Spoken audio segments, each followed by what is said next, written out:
আসসালামু আলাইকুম দর্শক শ্রোতা। বিএনপির দাপটে অসহায় অন্তর্বর্তীকালীন সরকার কিছুই যেন করতে পারতেছে না। এক মহা মুশকিলে আছে এই সরকার। সংস্কারের দিক বলার কোনো দিক থেকেই শান্তি পাচ্ছে না। সর্বশেষ আজকে 3 জায়গায় মার্ডার হয়েছে। নারায়ণগঞ্জের ব্যবসায়িক মার্ডার হয়েছে। বিএনপির 2 গ্রুপের সংঘর্ষে বলি হয়েছেন সাধারণ মানুষ। অন্যদিকে কৃষক দলের সেক্রেটারি বিএনপির আরেকটা হত্যা। কৃষক দল নেতার হামলায় ভ্যান চালকের মৃত্যু, থানায় মামলা। এরপর আসে চলমান সন্ত্রাস খুনের রাজনীতি ঠেকাতে না পারলে এমন তো ঘটবে। এরপর আসেন রাজনীতি, আমার ছেলে রাজনীতি করে না, মাদ্রাসায় পড়ে, ওরে কেন মারলো, এক মায়ের আর্তনাদ। এগুলা সবকিছু আজকে 11 জুনের ঘটনা। এ পর্যন্ত প্রায় 110 জন বলি হয়েছে বিএনপির সংঘর্ষে। তাদের দলীয় নেতাকর্মী সহ সাধারণ মানুষও 110 জন বলি হয়েছে।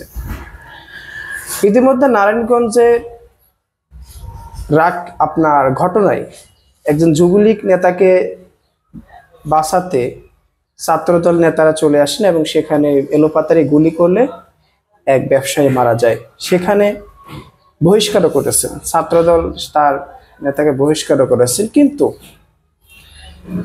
জামায়াতের একটা চুল বাঁকা দেখলে সবার ঘুম হারাম হয়ে যায়, সারাদিন দিন রাত জেগে ফেসবুকে পোস্ট করতে থাকে।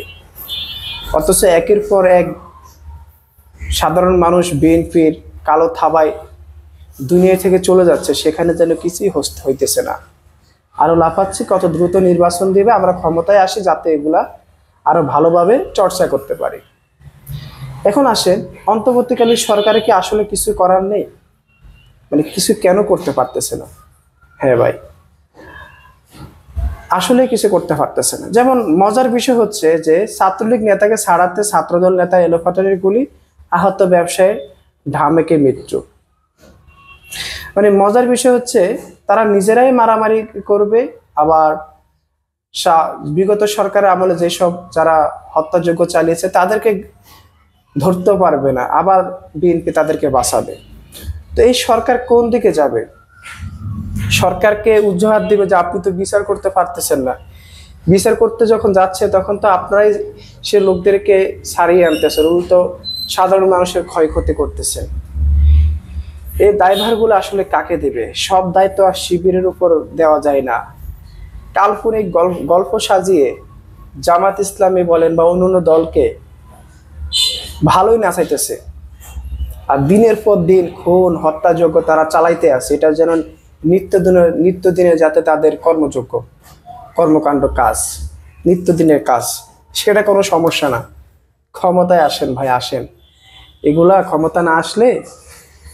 ক্ষমতায় আসলে এগুলার নিউজ হবে না, তখন আপনারা নিজেই সবকিছু ধামাচাপা দিয়ে রাখতে পারবেন। অসাধারণ। বিএনপি ক্ষমতায় আসবেন, আওয়ামী লীগ গিয়েছেন, দেশের মানুষ শান্তিতে থাকবেন, বাহ, এগুলো ভাবতেই যেন কেমন হাসি পাচ্ছে।